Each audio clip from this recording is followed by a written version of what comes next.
क्या होता है, सारे बच्चे ध्यान से सुनोगे। ओम्स लॉ के बारे में अभी अपन लोग पढ़ने जा रहे हैं। ओम्स लॉ क्या है, इसकी खोज आपके जॉर्ज साइमन ओम ने की थी, जो आपके क्या था, एक जर्मन साइंटिस्ट था। आई बात समझ में। अब ओम्स लॉ ने क्या किया, इस प्रकार क्या किया, विद्युत परिपथ को संयोजित किया यानी जोड़ा।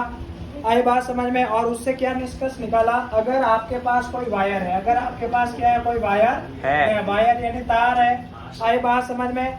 अगर कोई तार है, उसमें से आपके क्या बह रहा है, करंट बह रहा है। क्या बह रहा है, करंट यानी धारा बह रही है। तो उसके सिरों के ऊपर क्या उत्पन्न होता है, विभवांतर यानी पोटेंशियल डिफरेंस आपके क्या होता है, जनरेट होता है। तो ये पोटेंशियल डिफरेंस यानी विभवांतर क्या होता है, V किसके समानुपाती होता है, I के समानुपाती होता है। According to Ohm's law, the potential difference of a wire of ends of a terminal is directly proportional to current।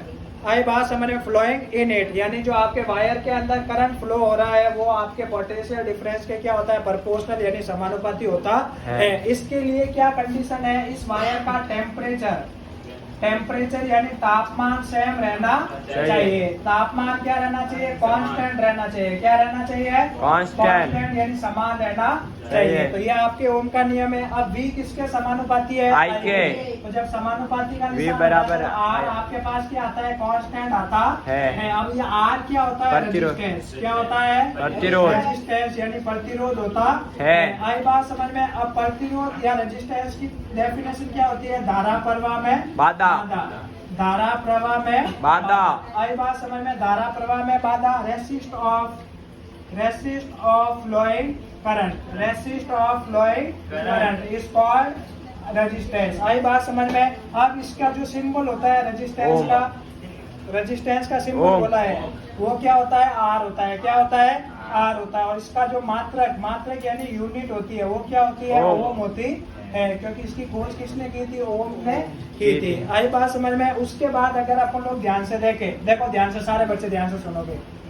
ये आपके पास एक इलेक्ट्रिक सर्किट है या नहीं है, इसके अंदर देखो, ये आपके पास क्या रेजिस्टेंस है या नहीं है, ये आपके पास क्या रेजिस्टेंस है या नहीं है। अब ये देखो जो पैरेलल में जुड़ा हुआ है, ये आपका क्या है, वोल्ट मीटर। क्या है, वोल्ट मीटर। ये आप लोगों को मैंने कल भी बताया था, 2017 के अंदर ऐसा सवाल आ रखा है या नहीं आ रखा है। और जो आपके श्रेणी क्रम यानी सीरीज के अंदर जुड़ा है, वो आपके मीटर या नहीं है। तो ऐसा डायग्राम आपके भी आ सकता है, जिसमें आपको इसको x, इसको y या इसको x नाम देके भी सवाल आपसे पूछ सकता है। अब देखो जो ये रेजिस्टेंस होता है, ध्यान से सुनना। देखो ये रेजिस्टेंस है, कॉमन सेंस की बात है। एक वायर है, मान के चलो इसमें ये रेजिस्टेंस है। तो रेजिस्टेंस किसके ऊपर डिपेंड करता है, यानी वायर का जो रेजिस्टेंस यानी जो तार का प्रतिरोध होता है, वो किसके ऊपर डिपेंड करता है। पहला है लेंथ। पहला क्या है, लंबाई यानी तार की लंबाई यानी पहला प्रतिरोध होता है, वो आपके तार की लंबाई के ऊपर निर्भर करता है। जैसे ये अगर तार है, अगर मैं इसकी लंबाई को क्या करूं, बढ़ा दूं, तो आपके पास प्रतिरोध का मान बढ़ेगा या नहीं बढ़ेगा। समझ में आया या नहीं आया। कॉमन सेंस की बात है। अगर एक सड़क लंबी होती है, तो उसमें जंप यानी आपके जंप आते हैं, रैंप आते हैं, वो ज्यादा आता है या नहीं आता है। तो अगर तार लंबा होगा, तो उसका प्रतिरोध का मान ज्यादा होगा या नहीं होगा। अब उसके बाद सेकेंड जो चीज आता है, वो आता है अनुप्रस्थ काट का क्षेत्रफल यानी सरफेस एरिया। क्या आता है, सरफेस एरिया। अगर यहाँ पे ध्यान से सुनो प्यारे बच्चों, अगर ये आपके पास वायर है, इसका सरफेस एरिया ये है, जिसका प्रतिरोध ये है। अगर मैं इसका सरफेस एरिया बड़ा कर दूं, क्या कर दूं, सरफेस एरिया बड़ा कर दूं, लेकिन प्रतिरोध तो वही रहेगा। आई बात समझ में। यानी अगर मैं इसका सरफेस एरिया क्या कर दूं, बड़ा कर दूं, तो मान के चलो प्रतिरोध तो यहीं पे था, तो यहाँ से ज्यादा करंट बहेगा या नहीं बहेगा। यानी सरफेस एरिया बढ़ेगा तो आपके धारा का मान बढ़ेगा और प्रतिरोध का मान घटेगा। यानी रेजिस्टेंस कम होगा आपके, इसमें रेजिस्टेंस क्या होगा, बढ़ेगा, इसमें रेजिस्टेंस आपके कम होगा। अब थर्ड आता है पदार्थ की प्रकृति। क्या आता है, पदार्थ की प्रकृति यानी नेचर ऑफ मेटल। आई बात समझ में, नेचर ऑफ मटेरियल। आई बात समझ, मटेरियल की जो नेचर है वो कैसी है। अगर आपके पास अच्छा कंडक्टर है, विद्युत का अच्छा चालन करने वाला क्या है, आपके पास तार है, तो उससे क्या होगा, करंट ज्यादा बहेगा। और बेकार है तो उसमें करंट कम बहेगा। जैसे आपको एक ऑप्शन देता हूं मैं, एक मेरे पास तांबा यानी कॉपर का वायर है, एक मेरे पास चांदी का वायर है। आई बात समझ में। और एक मेरे पास लोहे का वायर है यानी तार है। तो सबसे ज्यादा करंट कौन से तार के अंदर बहेगा, चांदी के अंदर बहेगा। उसके बाद किसके अंदर कॉपर। बहेगा? कॉपर के अंदर। और उसके बाद फेरस के अंदर। आई बात समझ में? क्योंकि चांदी क्या होती है? आपके विद्युत की अच्छी चालक होती है। कंडक्टर ऑफ इलेक्ट्रिसिटी क्या होती है? गुड होती है। अब आप लोगों से एक सवाल पूछता हूँ मैं जनरली, अपन लोग चांदी के तार क्यों नहीं बनाते? क्योंकि चांदी क्या होती है? महंगी होती है, वो कॉस्टली होती है, जबकि उसकी अपेक्षा में तांबा क्या होता है? सस्ता। आई बात समझ में? अब तुम लोग कहोगे लोहा तो उससे भी सस्ता होता है, लोहे के तार बना दो। लेकिन क्या तांबा लोहे से अच्छा क्या है? चालक है, और वो ठीक ठाक प्राइस में पड़ जाता है। इसलिए अपन क्या करते हैं? तांबे का उपयोग करते हैं। तो ओम का नियम समझ में आया या नहीं आया? अब अपन लोग क्या करते हैं? ओम के नियम का ग्राफ पढ़ते हैं। क्या पढ़ते हैं? ग्राफ। देखो, अगर आपको पता है फॉर्मूला आपके पास क्या है, 1 मिनट में इरेज कर रहा हूँ थोड़ा सा, इधर देखना। देखो, V इक्वल आपके पास फॉर्मूला क्या है? V क्या है? विभवांतर यानी पोटेंशियल डिफरेंस। I क्या है?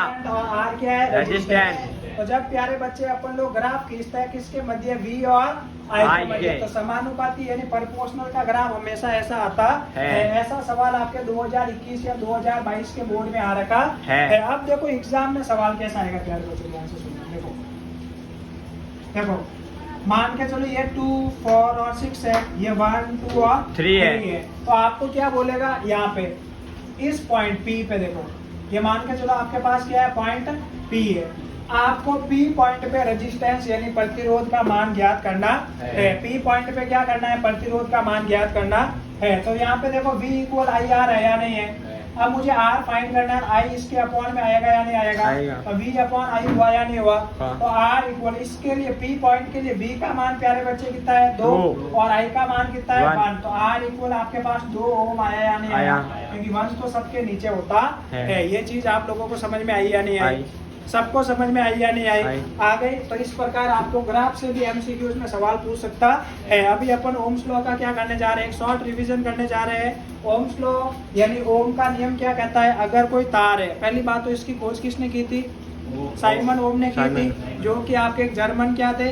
साइंटिस्ट थे। अब यहाँ पे ध्यान से सुनो, उन्होंने क्या कहा था? अगर आपके पास एक वायर है, एक आपके पास क्या है? वायर यानी तार है। तो अगर मैं तार का क्या रखूं? टेम्परेचर सेम रखूं, उसकी लेंथ सेम रखूं, उसका एरिया सेम रखूं, तो उसके जो एंड के सिरे है उसके ऊपर जो पोटेंशियल डिफरेंस यानी जो आपके विभवांतर उत्पन्न होता है वो उसमें बहने वाली धारा यानी करंट के क्या होता है? प्रोपोर्शनल होता है। और प्रोपोर्शनल का सिंबल हटाता है, कांस्टेंट क्या आता है? R आता है। तो ओम के नियम से V इक्वल क्या आता है? IR आता है या नहीं आता है? अब ये R क्या होता है? प्रतिरोध। क्या होता है? प्रतिरोध। यानी धारा प्रवाह में बाधा होता है, जिसकी डेफिनेशन क्या होती है इंग्लिश में? रेसिस्ट ऑफ फ्लोइंग करंट, यानी जो करंट को जाने से रोकता है। इसका मात्रक क्या होता है? ओम होता है। क्या होता है? ओम होता है। अभी बात समझ में? ये किसके ऊपर निर्भर करता है? तार की लंबाई, अनुप्रस्थ काट का क्षेत्रफल और पदार्थ की प्रकृति यानी नेचर ऑफ मटेरियल के ऊपर डिपेंड करता है। इस बार ये सवाल इम्पोर्टेंट है भाई। ओम का नियम इस बार बहुत ज्यादा इम्पोर्टेंट है। पिछले लास्ट ईयर आया नहीं था, तो इस बार आने के आपके बहुत ज्यादा चांसेस है। तो सारे बच्चे ध्यान से पढ़ोगे, और अगर किसी भी प्रकार का डाउट हो तो आप लोग मेरे को कमेंट सेक्शन में बोल सकते हो। ठीक है ना?